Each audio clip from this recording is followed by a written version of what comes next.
Ren counted the ships again. 47 different species now called this dying station home. He pressed his scarred face against the cold observation window and watched another refugee shuttle dock.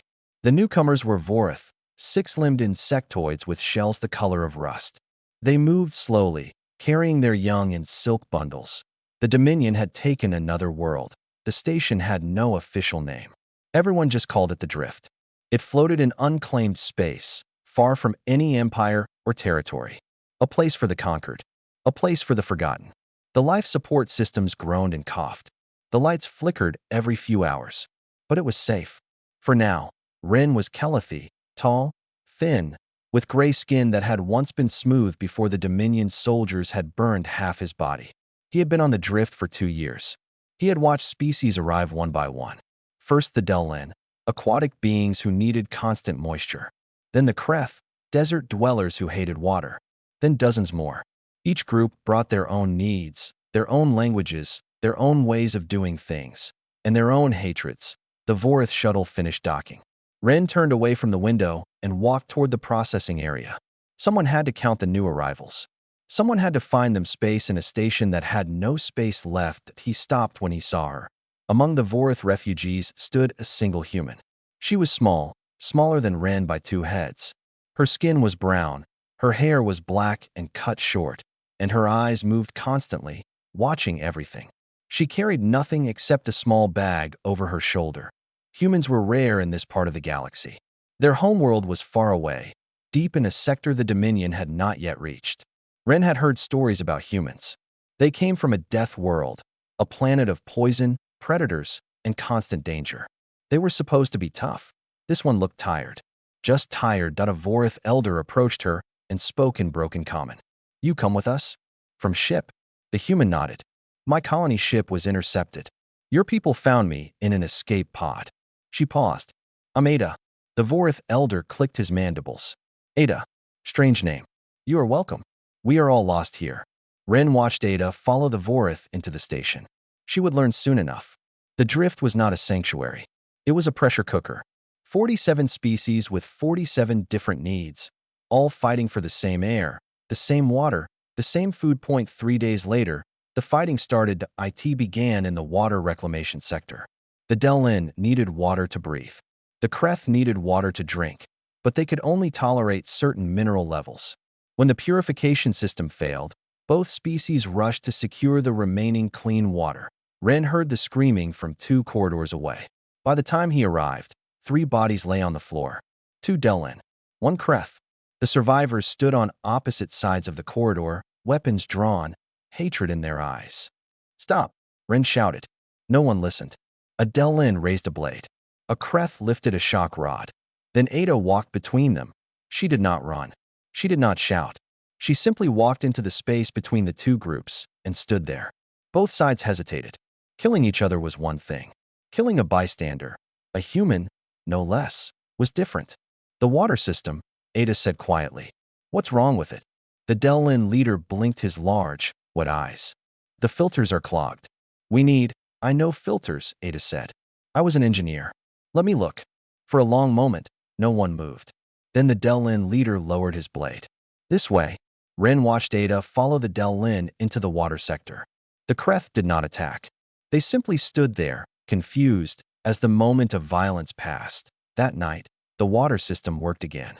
Ada had spent 6 hours in the filtration chamber, covered in slime and chemicals. She had found a way to separate the water into 2 streams, one for Delin, one for Kreth. It was not a perfect solution, but it was enough. Word spread through the station. The human had stopped the fighting. The human had fixed the water. The human had not taken sides. 2 days later, the council called an emergency meeting. Representatives from the 12 largest species gathered in the central chamber. They argued for hours. Someone had to lead the station. Someone had to hold authority over all 47 species. But who? The Vorith demanded leadership by strength. Let the strongest rule. The Delin wanted democracy. Let everyone vote. The Calathi suggested rotating authority. Let each species lead for 1 month. Nothing was decided. Nothing was agreed. The meeting ended in shouting and slammed doors. Ren stood outside the council chamber, listening to the echoes of anger. He thought about Ada. He thought about how she had walked into a fight and ended it without throwing a single punch. He thought about how she had worked for hours in the water sector, asking nothing in return. That he thought about what leadership really meant. The station shuddered around him. The lights flickered. Somewhere, a child cried. 47 species. No leader. No hope. But maybe, just maybe, there was one candidate no one had considered yet. The council chamber smelled like fear.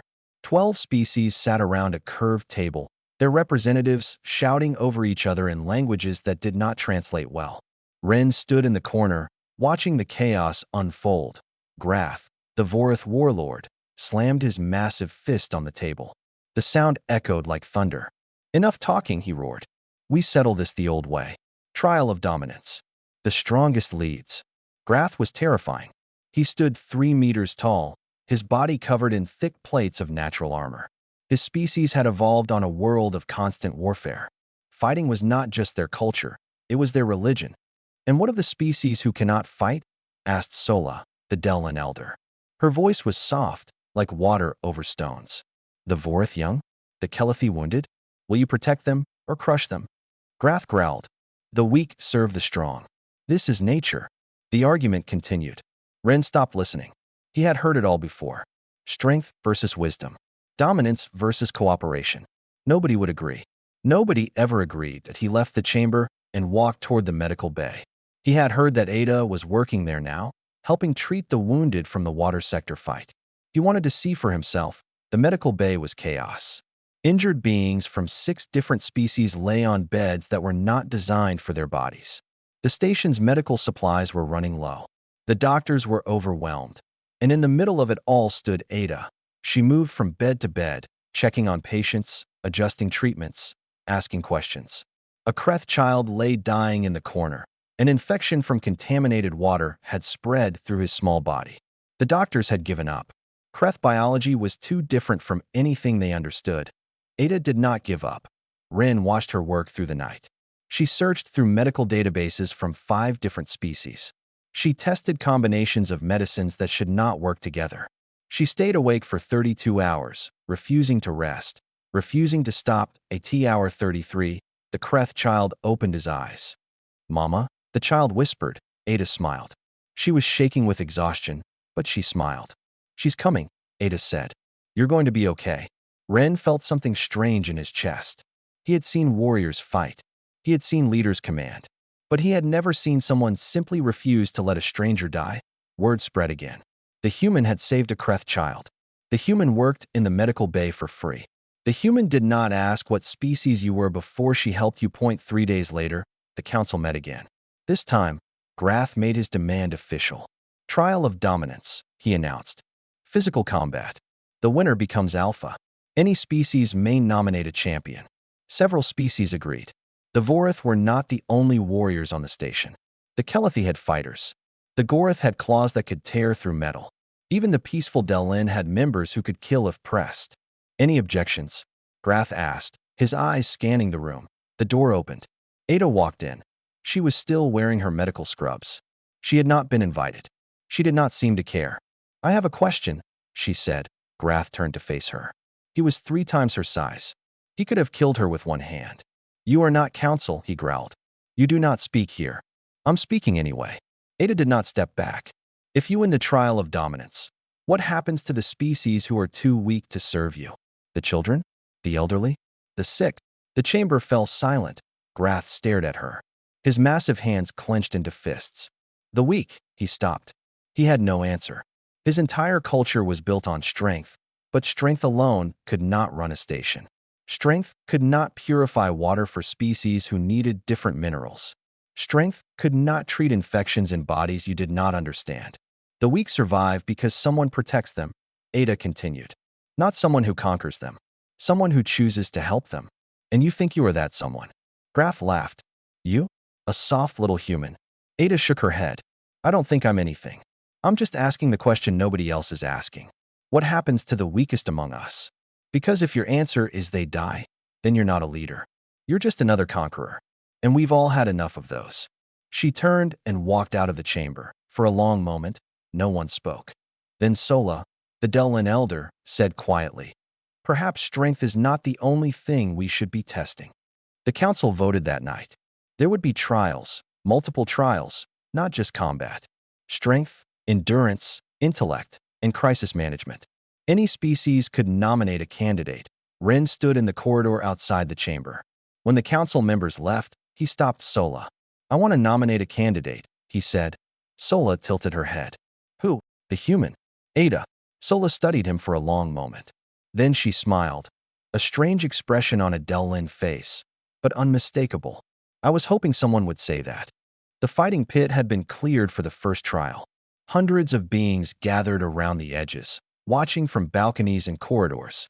The air was thick with tension and the smell of too many species breathing the same recycled oxygen.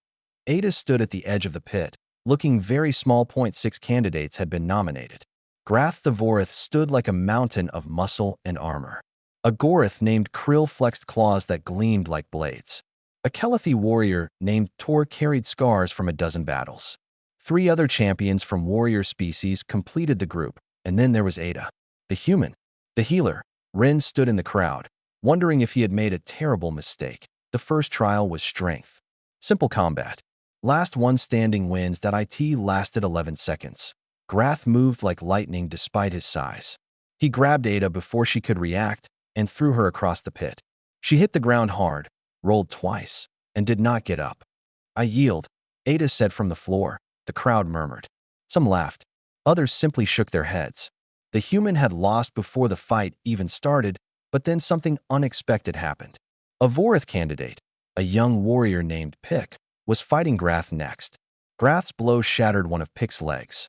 The Vorith collapsed, screaming in pain. Ada was at his side in seconds. She had already lost the trial, but she ran back into the pit anyway. She stabilized Pick's leg, stopped the bleeding, and called for medical support. She stayed with him until the stretcher arrived. Grath won the trial of strength. But when it was over, the crowd was not talking about him. They were talking about the human who had helped her enemy. The second trial was endurance. Candidates were sealed in a chamber with dropping oxygen levels. The last one conscious would win. Ada lasted longer than anyone expected. Humans, it turned out, were built for endurance. Her species had evolved as persistence hunters. They could keep going when other creatures collapsed. She outlasted 3 of the 6 candidates before finally falling unconscious. Grath won again. But he had been breathing hard at the end. The human had almost matched him. The third trial was intellect.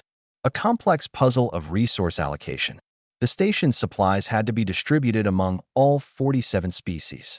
Each species had different needs, different foods, different atmospheres, different water compositions. The puzzle was designed to be impossible. Someone would always starve.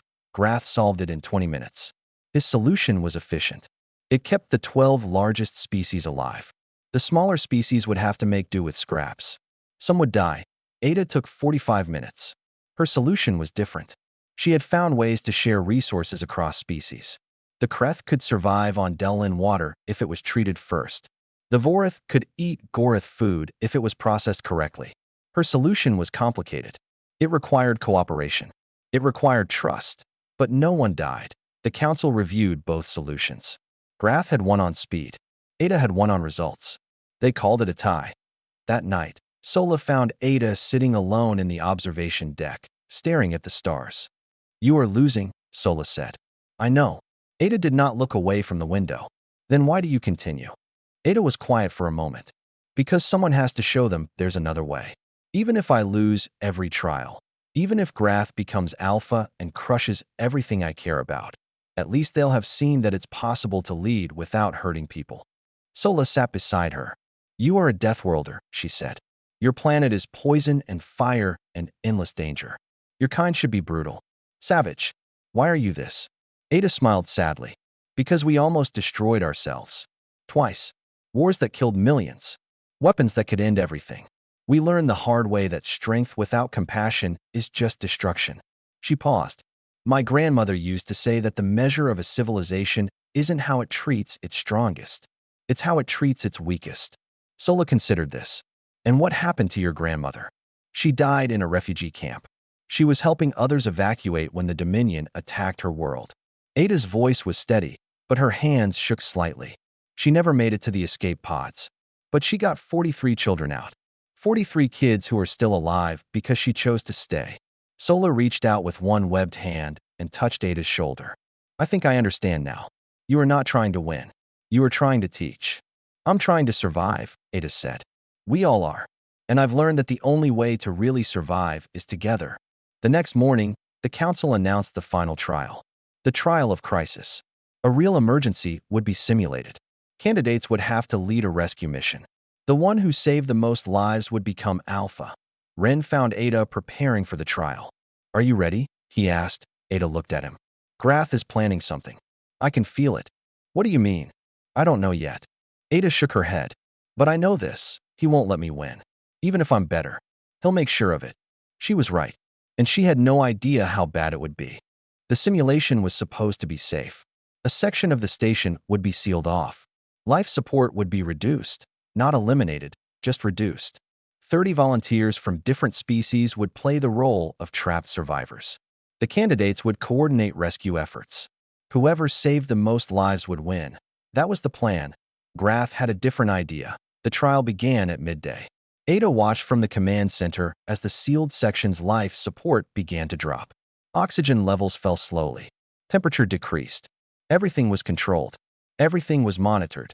Then the alarms started screaming. What's happening? Ada demanded. A technician's face went pale. The backup systems, they're offline. All of them. This isn't the simulation anymore. The section is really dying. Grath stood at the edge of the command center, his massive arms crossed. His face showed nothing. But Ada saw the slight curve of his mouth. He had done this. He had turned a test into a death trap. Inside the sealed section, 30 beings began to panic. Oxygen was dropping fast. Temperature was plummeting. The Delin volunteers were already struggling. Their gills needed moisture that was freezing in the cold air. The other candidates froze. They shouted orders that no one followed. They argued about priorities. They demanded resources that did not exist. Ada did not shout. She grabbed 3 people, Ren, Sola, and picked the young Vorith engineer who had recovered from his injuries. Ren, I need you to find every Kelathi on the station who knows engineering. Get them to the outer hull. We need to bypass the sabotage systems from outside the sealed section. Pick. The Vorith are the best with electrical systems. I need repair teams at every junction between here and the sealed section. Sola, the Delin inside are dying first. Can your people create a humidity field? Something to keep them alive longer. All 3 stared at her. Then they moved. Ada turned to the command center. Everyone, listen to me. We have 30 people dying in there. We don't have time to argue about who's in charge. We work together or they die. Simple as that. For a heartbeat, no one responded. Then a Gorith technician stepped forward. What do you need? Heat. The Kreth can survive cold better than anyone. Can they get inside and bring heat sources to the others? I'll ask them. The Gorith ran. Within minutes, Ada had organized chaos into teams. Each species had one job. Each job matched their abilities. The Kreth brought heat. The Delin created humidity. The Vorith repaired wiring. The Kelathi bypassed systems. The Gorith cut through jammed doors. Ada moved between teams, not commanding, but connecting. She remembered names. She asked questions. She solved problems by finding people who could solve them. An hour in, the first breach opened. A Kelathi child stumbled out, gasping for air. Ren caught her, wrapped her in a thermal blanket, and passed her to the medical team that Ada had positioned at every exit point. How many left? Ada asked. 22, Ren reported. But the main corridor is blocked. Ice build up. Ada looked at the structural map. There's an access tunnel on level 3. It's too small for most species, but too small for everyone except humans. Pick finished, Ada nodded. She grabbed a thermal suit and a portable oxygen pack. Keep the teams working. I'll go through the tunnel and open the corridor from inside. You'll freeze, Ren said. Maybe. Ada smiled grimly. But humans are stubborn. It's our best quality. The tunnel was dark and cold. Ice had formed on the walls. Ada crawled through spaces that were barely wide enough for her shoulders. Her fingers went numb. Her breath came in short, painful gasps. But she kept moving. She reached the blocked corridor and found the release mechanism frozen solid. She wrapped her hands around it and pulled. The cold burned through her gloves. She felt skin tearing. She pulled harder, The mechanism broke free. The corridor opened. 22 survivors poured out. Del-Lin, Kreth, Vorith, Gorith, species Ada did not even recognize. They were alive. All of them were alive. Then the tunnel behind Ada collapsed. The explosion was small but precise. More sabotage. The tunnel sealed, and Ada was trapped on the wrong side with the vacuum of space just meters away. The outer hull breach happened 3 seconds later. Ada felt the air rush out. She grabbed a structural beam and held on. The cold was instant and absolute. She could not breathe. She could not think. She just held on. 11 seconds. That was how long she was exposed to vacuum. 11 seconds of frozen silence, of burning lungs, of blood trying to boil in her veins. Then Ren was there. He had cut through the wall with an emergency torch. He pulled her inside and sealed the breach behind them. Ada collapsed in his arms, barely conscious. Her hands were bloody. Her face was blue, but she was alive. "You're insane," Ren whispered. "I know," Ada managed. "Did everyone made it. All 30. Because of you." Ada smiled. Then she passed out. In the command center, Grath's sabotage was discovered. The Vorith had a code of honor, and Grath had broken it. His own people restrained him. His own people condemned him. But no one was looking at Grath anymore. They were looking at the medical bay, where a small human lay unconscious, her hands bandaged, her body fighting to survive. And they were waiting. All 47 species, waiting to see if the human would live. Ada woke to the sound of breathing. Many kinds of breathing, wet and dry, deep and shallow, rumbling and soft. She opened her eyes and found Ren sitting beside her bed. "How long?" she asked. Her voice was rough. 3 days. Ren leaned forward. "Your hands will heal. Your lungs will recover. Humans are resilient." Ada looked at her bandaged hands. She remembered the cold, the darkness, the 11 seconds that had felt like 11 years. The survivors, all alive, all asking about you. Ren paused. "Everyone is asking about you." Ada sat up slowly. Pain shot through her body, but she ignored it. "What do you mean, everyone?" "They're waiting. Outside. All of them." Ren helped her stand.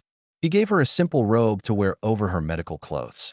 Together, they walked out of the medical bay. Ada stopped at the door. The central atrium of the station was filled with people. Not the council representatives. Everyone. Thousands of beings from 47 species, packed together in a space that should not have held half that number. They stood on balconies. They hung from railings. They floated in the air pockets reserved for species that could fly. And they were silent. All of them. Silent and watching. As Ada stepped forward, the crowd parted. Not in fear. Not in obedience. In something that looked like respect. She walked through the atrium slowly, Ren at her side. Faces watched her pass. Del-Lin with their large wet eyes. Kreth with their desert-hardened skin. Vorith clicking their mandibles softly. Gorith with their blade-like claws folded carefully away. The center of the atrium stood a raised platform. The council representatives waited there. Sola the Del-Lin elder. Tor the Kelethi warrior. A dozen others. They watched Ada approach with expressions she could not read. Ada climbed the platform and stood before them. Her legs were shaking, but she did not let it show. "You wish to speak to me?" she asked. Sola stepped forward. "We do not wish to speak. We wish to listen." She turned to face the crowd. "The trials are complete. The candidates have been tested. And now, we have something to say." One by one, the representatives spoke. The Vorith warrior Tor stepped forward first. His people were Grath's people, but Grath was gone now, exiled for his dishonor. "The human does not fight as we do," Tor said. "She does not seek victory through strength. But when we fell, she picked us up. When we bled, she healed us. She does not conquer. She protects. This is a different kind of strength." The Del-Lin elder Sola spoke next. "She swam into poison water to save our young. She did not know if she would survive. She did not hesitate. This is not leadership through power.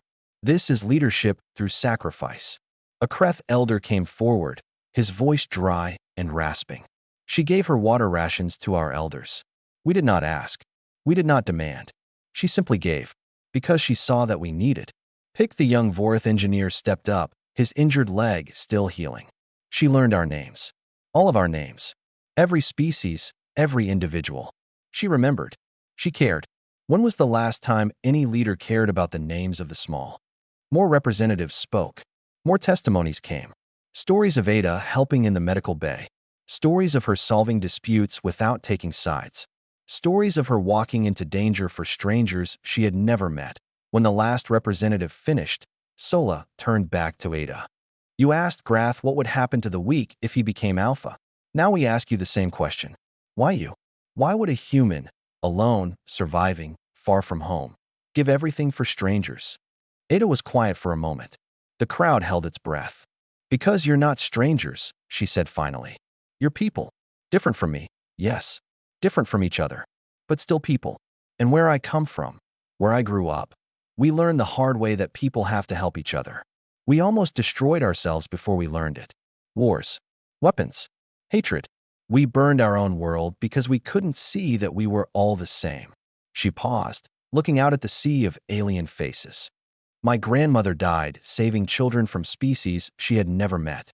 She didn't ask what planet they came from. She just saw kids who needed help. That's what she taught me. That's what I believe. Leadership isn't about being the strongest. It's about making sure everyone survives. Together. Silence filled the atrium. Then Sola raised her webbed hand. I vote for the human. Tor raised his fist. I vote for the human. Pick lifted all 6 of his limbs. I vote for the human. One by one, the representatives voted. Then the crowd joined in. Hands and claws and tentacles and wings, all rising. Voices called out in 47 languages, but they all meant the same thing. Yes. Her. Ada stood frozen, watching the wave of support wash over her. She had expected to lose. She had expected to be forgotten. She had never expected this. When the last voice fell silent, Sola turned to her with something like a smile. 47-4. 0 against. You are the Alpha now, Ada of Earth. May you lead us better than we deserve. Ada looked out at the crowd. Her people now, all of them. I'll try, she said softly. I'll try. 6 months changed everything. The station had a name now. Haven. The lights no longer flickered. The air no longer smelled of fear. The corridors were clean, organized, alive with the sound of 47 species living together instead of just surviving. Ada walked through the main corridor, nodding to the beings she passed. A Kreth engineer was teaching a Delin child how to repair air filters. A Vorith elder was sharing food with a group of Gorith workers. A Kelethi and a Vorith were arguing about a game. Actually arguing about something that did not matter because they had the luxury of peace. Ren fell into step beside her. He had become her second, her advisor, her friend. The council meeting is in 1 hour, he said. I remember. Ada smiled. What's the emergency this time? Actually, no emergency. Sola wants to discuss expanding the hydroponics section. Pick has a plan for improving the shield generators. Tor is requesting a formal training program for station security. Ada laughed. Real problems. Normal problems. I never thought I'd be happy about normal problems. They walked in comfortable silence for a moment. Ada remembered what this corridor had looked like 6 months ago. Dark, dirty, filled with desperate people who had given up hope. Now children played here. Couples walked hand in hand. Life happened here. You did this, Ren said quietly. We did this, Ada corrected. I just asked people to work together. You did the actual work. Before Ren could respond, an alarm cut through the station. Not the soft chime of a minor issue. The deep, throbbing pulse of an external threat. Ada ran to the command center. The main screen showed a ship approaching. Long dark, covered in weapons. A Dominion scout. The room fell silent. Everyone remembered what the Dominion meant. Conquered worlds. Shattered families. Endless running. They've spotted us, a technician reported. They're hailing. Ada took a deep breath. Put them through. The screen flickered. A Dominion commander appeared. A species Ada did not recognize, with cold eyes and colder voice. Unidentified station. You are in Dominion space. Identify yourselves and prepare for inspection. Ada stepped forward. Behind her, representatives from all 47 species gathered. They had come running when the alarm sounded. They stood together now, crowding into the command center, filling the corridors outside. This is Haven Station, Ada said. Her voice was calm. We are 47 peoples who chose to survive together. We are not in Dominion space. This is unclaimed territory, and we are not accepting inspections. The commander's eyes narrowed. You have no authority. You have no fleet. You have nothing but a dying station filled with refugees. Surrender now. and some of you may be permitted to serve. Ada looked back at her people. Ren stood at her shoulder. Sola floated nearby, her gills flaring with determination. Pick was already calculating weapon ranges on his personal screen. Tor had his hand on his blade. They were afraid. All of them were afraid, but none of them ran. I'm going to tell you something, Ada said, turning back to the screen. Something your Dominion has never understood. These 47 species. They came from worlds you conquered. They fled because you gave them no choice. But they didn't give up. They found each other. They learned to work together. And they chose a leader. She paused. They chose me. A human. From a world you've never reached. A world of poison and fire and endless danger. A world that makes warriors out of everyone who survives it. You see 47 weak species. I see 47 peoples who have every reason to hate each other and chose to stand together instead. You think we have nothing? We have something you'll never have. Unity. Real unity. Not conquered. Chosen. The commander stared at her. For the first time, there was uncertainty in his eyes. One ship against all of us, Ada continued. You might win, but you'll pay for it. And when your Dominion learns that 47 species fought together, not because they were forced to, but because they wanted to, what do you think will happen? How many other conquered peoples will start to wonder if they could do the same? Silence stretched across the void between them. The commander's face hardened. His hand moved toward a control panel. Then he stopped. Something had changed in his expression. Not mercy. The Dominion did not believe in mercy, but calculation, risk assessment, the cold math of an empire that survived by choosing its battles. You will be reported, he said finally. This matter is not finished. The screen went dark. The scout ship turned and disappeared into the stars. Ada let out a breath she had not realized she was holding. The command center erupted in cheers. Beings hugged each other, cried together, celebrated together.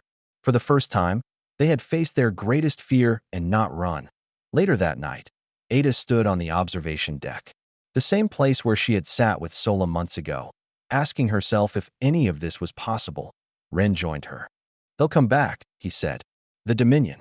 In force. I know. Are you afraid? Ada nodded slowly. Terrified. I've been terrified since the day I arrived on this station. She turned to look at him. But I was terrified when I walked into that fight between the Delin and the Kreth. I was terrified when I crawled through that frozen tunnel. I was terrified when I stood in front of 47 species and asked them to trust me. And we're still here. Ren was quiet for a moment.